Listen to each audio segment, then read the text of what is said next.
Hello बच्चों। आज मैं आप लोगों को क्लास सेवन्थ की जो आपके पास मैथ्स की एनसीईआरटी बुक का पार्ट 2 आया है ना, उसमें हमने अपना चैप्टर नंबर 1 स्टार्ट कर दिया है, ज्योमेट्रिक ट्विंस। लास्ट क्लास में हमने कॉन्ग्रुएंसी का पूरा रूल समझा था कि कॉन्ग्रुएंसी कैसे लगती है दो ट्रायंगल्स में, और एक कंडीशन भी हमने वहां पर कर ली थी एस एस एस की, है ना।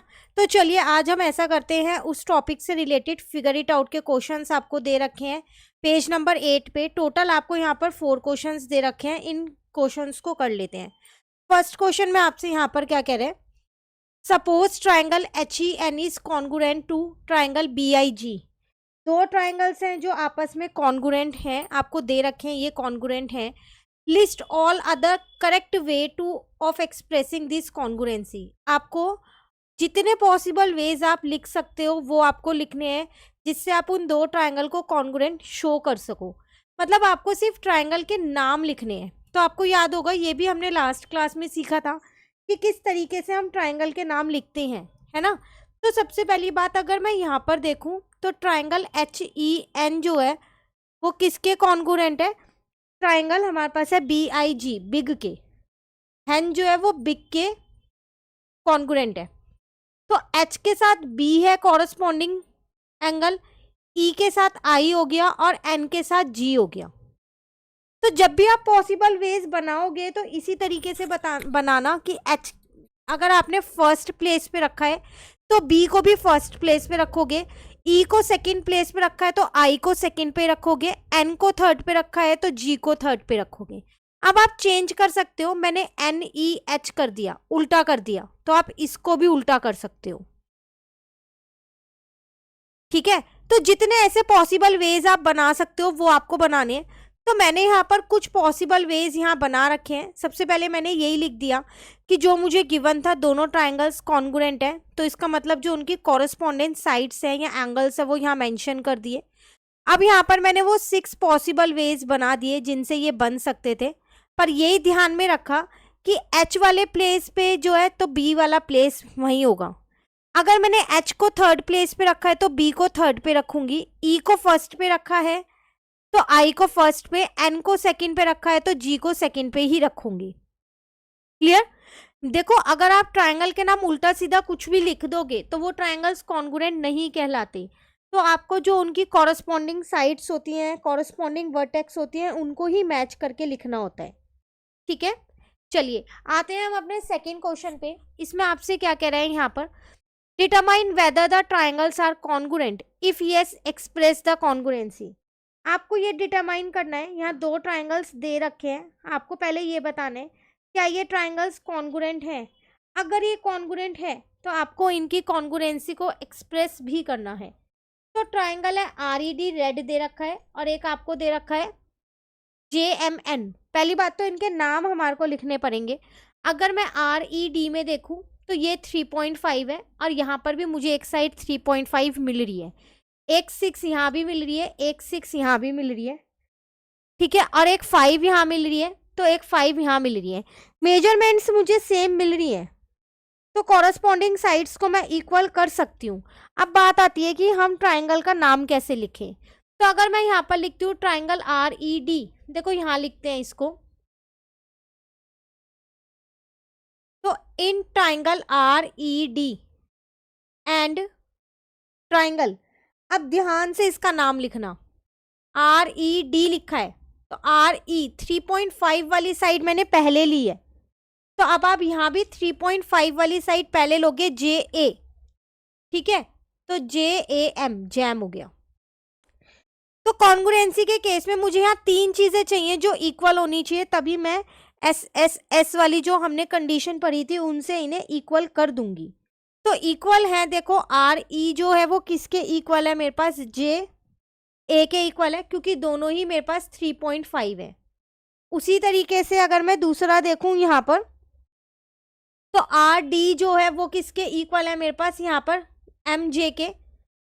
एक है आर डी, वो किसके इक्वल है, जे एम के इक्वल है, ठीक है। और एक मेरे को ई डी 5 है, तो ये भी 5 दे रखी है, तो E D is equals to A M है, ध्यान दो एक चीज का, मैंने ED लिखा है तो AM ही लिखा है, MA नहीं लिखा। उल्टा मत करना, इन चीजों का बिल्कुल ध्यान रखना। ये सारी चीजें मुझे गिवन है, ये साइड्स हैं, तो इसका मतलब ट्राइंगल RED जो है वो क्या हो गया, कॉन्ग्रुएंट प्रूव हो गया ट्राइंगल JAM के। और तीनों साइड्स हैं तो साइड क्राइटेरिया से ये कॉन्ग्रुएंट हमारा प्रूव हो गया। तो क्वेश्चन में आपको यही बताना था, determine whether the triangles are congruent. अगर तो आप स्टार्टिंग में ये भी लिख सकते हो, yes given triangles are congruent, given triangles are congruent. और उसके बाद कॉन्ग्रुएंसी प्रूव करनी थी तो वो हमने यहाँ प्रूव कर दी। ठीक है, ये ट्राइंगल्स लिखा है, ये ट्राइंगल का साइन है और यहाँ S है, मतलब ट्राइंगल्स। कंफ्यूज मत होना, मैं यहाँ पूरा ही लिख देती हूँ कहीं आपको कोई दिक्कत होए। क्लियर है? अब आपको पता चल गया अगर दो ट्राइंगल्स को कॉन्ग्रुएंट प्रूफ करना हो तो किस तरीके से करते हैं, इस तरीके से करते हैं। ठीक है, now the next question number 3 is in the given figure below AB is equals to AB, CB is AD, CB is equals to CD। दो ट्राइंगल्स दे रखे हैं, उनमें दो दो साइड्स इक्वल दे रखे हैं। कह रहे can you identify any pair of congruent triangle, if yes explain why they are congruent. कह रहे क्या आप इसमें कोई कॉन्ग्रुएंट ट्राइंगल का पेयर बता सकते हो। तो इसमें दो ट्राइंगल्स बन रहे हैं मेरे पास, तो दो दो साइड तो मुझे इक्वल दे रखी है और एक साइड आप देख रहे हो ये दोनों में ही कॉमन है AC, तो बिल्कुल मैं कॉन्ग्रुएंसी लगा सकती हूँ फिर तो, है ना। तो चलो ट्राइंगल्स की बात करते हैं यहाँ पर। तो मैंने पहले ट्राइंगल का नाम ले लिया अपना ABC, तो पहले मैं यहाँ लिख देती हूँ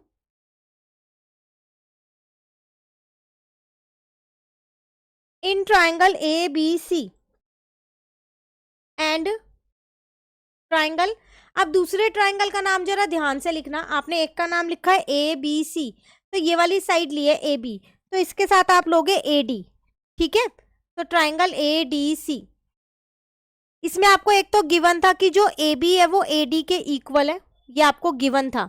रीजन जरूर लिखा करो ब्रैकेट में कि आप इक्वल क्यों रख रहे हो। ठीक है, और दूसरा आपको गिवन था यहाँ पर कि जो आपका BC है, BC वो DC के इक्वल है, ये भी आपको यहाँ पर गिवन है।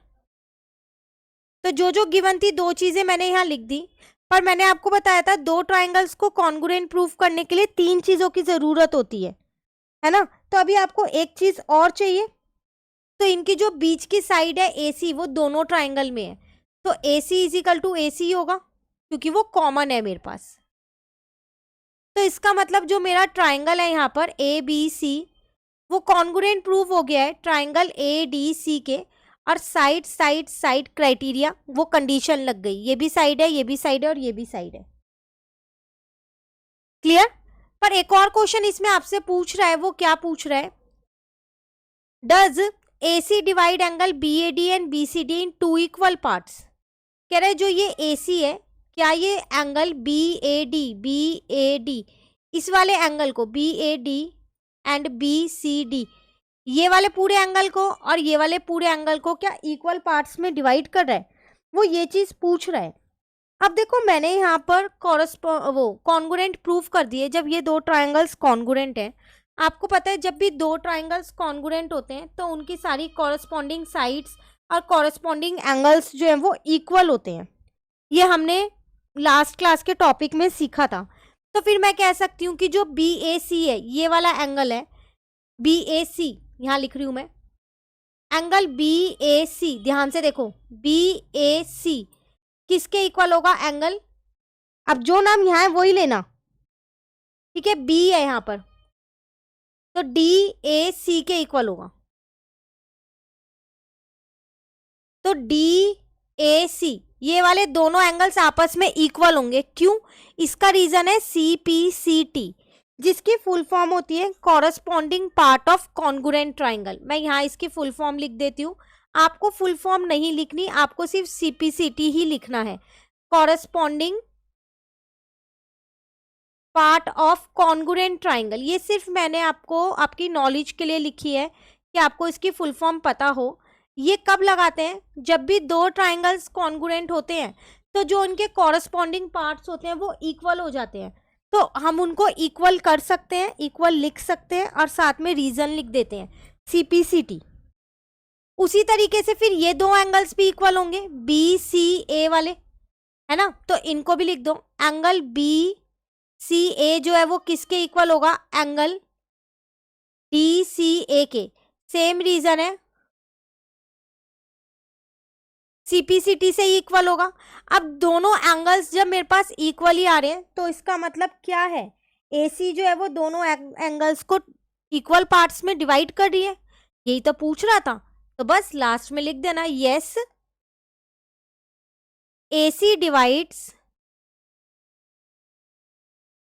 Angle BAD and angle BCD into two equal part.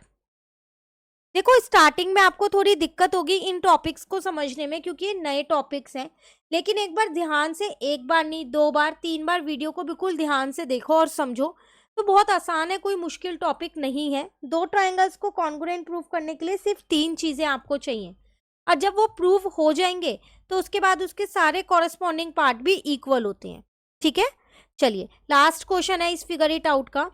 कह रहे in the given figure triangle DFE and triangle GED congruent to each other are, पूछ रहा है आपसे। इट इज गिवन, अगेन आपको यहाँ पर 2 कंडीशंस गिवन है। तो मेरे से बात कर रहा था यहाँ पर ट्राइंगल DFE की एंड ट्राइंगल GED की। देखो जब आप ऊपर लिखोगे ना तो स्टार्टिंग में आप एंड लिखोगे, और जब प्रूव हो जाएगा तो नीचे कॉन्ग्रुएंट का साइन लगाओगे।